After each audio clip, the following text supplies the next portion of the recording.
Shabbat Shalom Mevorach les amis. Cette semaine, deux parachiotes, fini le Sefer Vayikra, Parasha Behar et Parasha Bechukotai.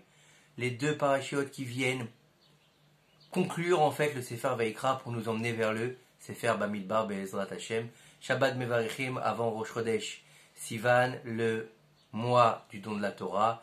Donc en fait, c'est deux parachiotes pour nous préparer à Shavuot Be'ezrat Hashem. Il faut savoir que ces deux parachiotes sont deux parachiotes qui finissent de nous expliquer le lien que nous avons avec la sainteté par rapport à la Kedusha que nous avons vu tout au long du Sefer Vayikra, tout ce Inyan de savoir comment se sanctifier, comment rapprocher de la pureté, comment se rapprocher d'Akadosh Baruch Hu.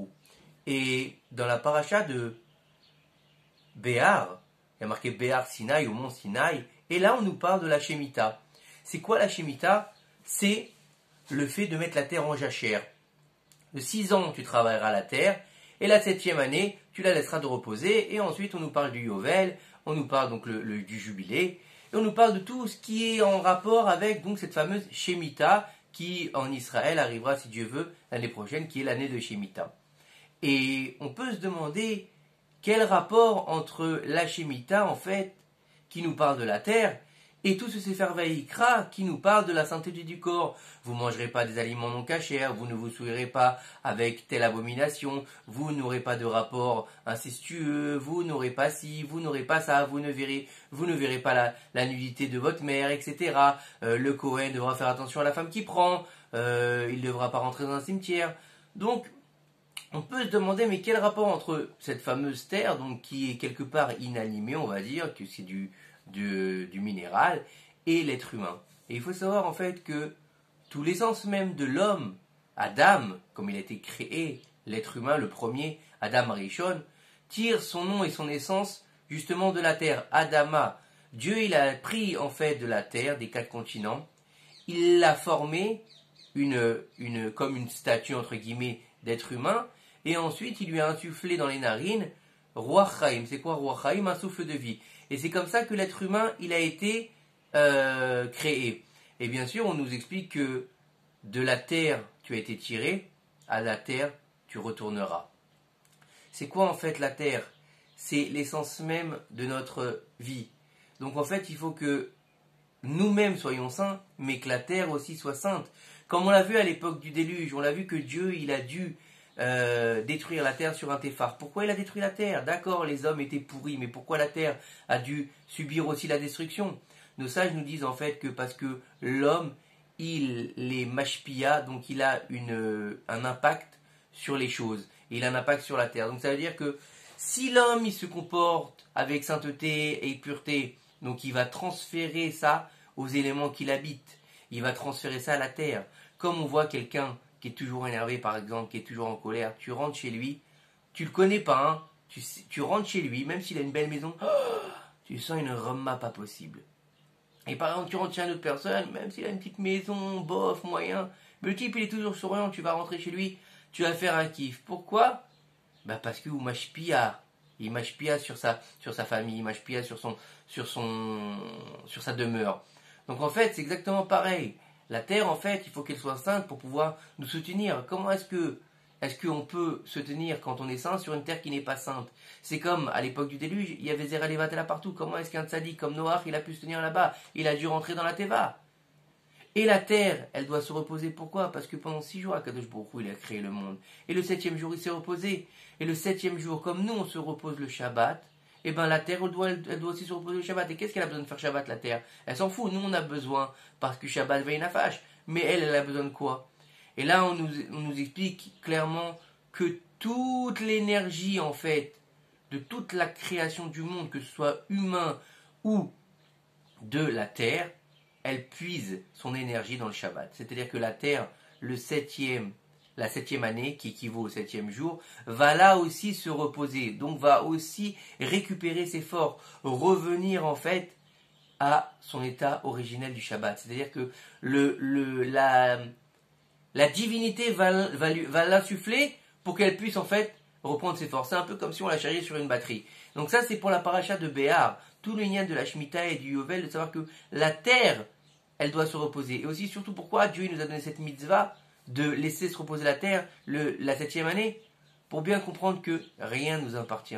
C'est-à-dire que c'est pas parce que, vous savez qu'à l'époque, en fait, la parnassa de l'homme, c'était la terre, parce qu'il n'y avait pas beaucoup de métiers, c'était agriculteur en général. On tirait ses ressources, ses légumes, ses fruits, son pain de la terre. Aujourd'hui, on fait plein d'autres choses, mais à la base, la terre, en fait, c'est la parnassa. Donc Dieu, il te dit, regarde, n'oublie pas une chose. Il vient de faire un rappel avec cette Shemitah. N'oublie pas une chose. T'as beau être le plus grand agriculteur, t'as beau être le meilleur ouvrier, le meilleur artisan, tout ce que tu veux.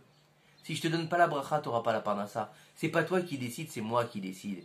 N'oublie pas ça. Laisse la terre se reposer et tu verras. Nos sages nous disent que celui qui prend sur lui la Shemitah, la 6e année, il verra ses récoltes se multiplier, qu'il pourra vivre la 7e et la 8e année. Donc c'est quelque chose d'énorme. C'est pour se rappeler qu'il y a un créateur et que c'est lui qui détient tout, que rien n'est dans nos mains, qu'on a beau faire ce qu'on veut, le résultat ne dépend pas de notre ishtadlout, il dépend de la volonté divine. C'est-à-dire que toi tu fais ta ishtadlout, après ça fonctionne pas, c'est Dieu qui décide, mais c'est pas nous qui décidons. Tout est dans les mains de Dieu, il ne faut pas l'oublier. Pour la paracha de Berukotai, la dernière paracha de clôture, elle est exceptionnelle. Im Berukotai telechu, ve'im midotai tishmoru. Si vous gardez mes lois et vous respectez mes lois, c'est-à-dire qu'il y a une ligne de faire, garder, respecter les mitzvot. Dieu nous dit, écoutez-moi bien mes fils, je vais vous donner le secret de la réussite. Il nous dit là-bas, Kadosh Baruch Hu, si vous gardez mes lois, vous les faites et vous les respectez, vous aurez la parnassa, vous aurez la tzlacha, vous aurez de l'abondance à profusion, les femmes ne feront pas de fausses couches, vos enfants seront dans des bas, vous aurez une belle maison, vous ne serez pas chercher de la terre. Mamash, quelque chose d'énorme, quelque chose de vraiment bracha. Mais si vous ne faites pas, eh ben là on aura les malédictions malheureusement. Donc Dieu il te dit, regarde mon fils, je te donne le passeport. Et comme il nous l'a répété à plusieurs fois dans le Sefer Torah, il nous dit, dans la paracha de Ré, par exemple, il nous dit, Noten lifnechem ayom beracha uklala, je donne devant toi la bénédiction, la malédiction, la vie et la mort. Noten mavet, noten chaim. Dieu il nous dit, regarde mon fils, t'as le libre arbitre, je te donne 2 chemins. À toi de choisir le chemin. Tu veux, ou tu choisis le chemin de la vie, ou tu choisis le chemin de la mort. Ou tu choisis le chemin de la Torah, qui est le Hol Malchut Shamayim, ou tu vas choisir le Hol du Yetzer Hara. Ou tu vas marcher avec moi, ou tu vas marcher avec le Satan. Et on sait très bien que le Satan, en général, c'est pas celui-là qui va te faire du bien. Il va te faire du bien éphémère, comme nos sages nous l'ont dit. La Avera, au début, elle est bonne et à la fin, elle est dure. Alors que la mitzvah, au début, elle est dure, à la fin, elle est bonne.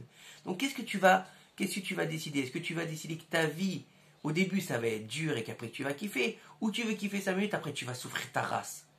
Eh ouais, c'est comme un type qui supporte pas, par exemple, le harissa. Le type, il sait qu'il a une intolérance au piquant. Qu'est-ce qu'il va faire?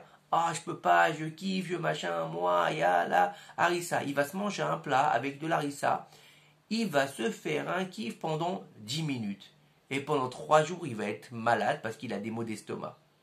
Baba, pourquoi t'as choisi ce chemin? Tu savais que t'étais une intolérance à l'harissa? La mange pas. Non, je veux me faire mon kiff. Non, je veux aller en boîte de nuit. Non, je veux aller vers des femmes. Non, je veux regarder la télé. Non, je veux ci. Non, je veux ça. Baba, tu vas souffrir. C'est pas grave, on verra bien ce qui va se passer. Non, sois intelligent. Mi ze achacham est marqué dans le Pirkei Avot. Mi ou achacham aroet anolad. C'est quoi un sage? C'est celui qui voit le futur. C'est pas quelqu'un qui prédit l'avenir. C'est pas Madame Soleil. C'est pas une personne qui va dire ouais, dans l'avenir il va se passer ça. Non, non, non. C'est-à-dire qu'il va voir en fait dans le futur la répercussion de ses actions. Parce que vous savez qu'on a toujours des répercussions. Quoi qu'on fasse aujourd'hui, il y a une répercussion demain. Il y a une répercussion dans chaque acte qu'on fait, aussi bien dans le mal que dans le bien.